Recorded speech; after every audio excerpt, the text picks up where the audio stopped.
الحمد لأهله والصلاة على أهلها أما بعد. قال النبي صلى الله عليه وسلم: الدنيا سجن المؤمن وجنة الكافر. رواه مسلم. دا نبی کریم صلی الله علیه وسلم فرمان دی چې دنیا د مؤمن د پاره قید خانه ده، جیل دی، محبس دی، او د کافرانو د پاره جنت دی.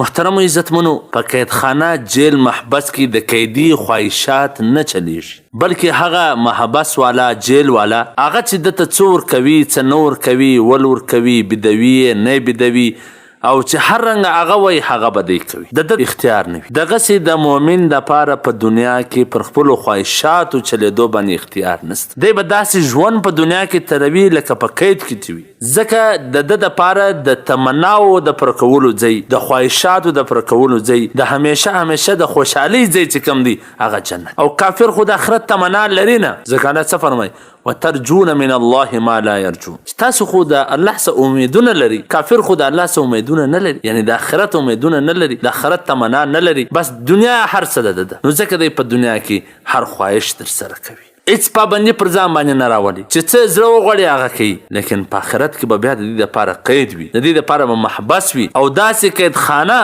چې الله فرمایي: وقودها الناس والحجاره، چې د هغه اور به په انسانانو په ډبرو بلی شي. لیکن د مؤمن دپاره به په آخرت کې داسې خوشحالي وي چې الله فرمایي: ولکم فیها ما تشتهي انفسکم ولکم فیها ما تدعون، چې څه ستاسې زړه غواړي هغه به درسره کېږي. نو په دنیا کې تاسې د خواهشاتو ژوند مه تېروئ، لږ داسې پابنده ژوند تېر کړئ چې الله څه وایي، زموږ پیغمبر صلی الله علیه وسلم څه فرمایي، پر موږ کومې پابندۍ دي، د کومو شیانو څخه منع یو، د کومو شیانو کولو حکم دی.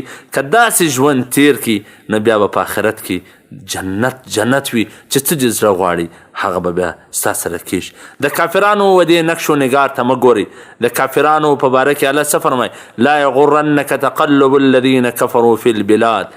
د دوی په دغه ښارونو کې داسې په شان شوکت ګرځېدلو ته په دوکه کې پرې نه وځئ. متاع قلیل، دا یو لږ وخت دی، بیا به همیشه دوی په جهنم کې وي، همیشه به دوی په داسې ځای کې پراته وي چې د هغه ځای اور په انسانانو په ډبرو بلیږي. والسلام. قدرمنو اوریدونکو، تاسو د محترم الحاج مولوي عبدالرحمن صمیم صاحب و سهارني نبوي حدیث ته غوږ واست.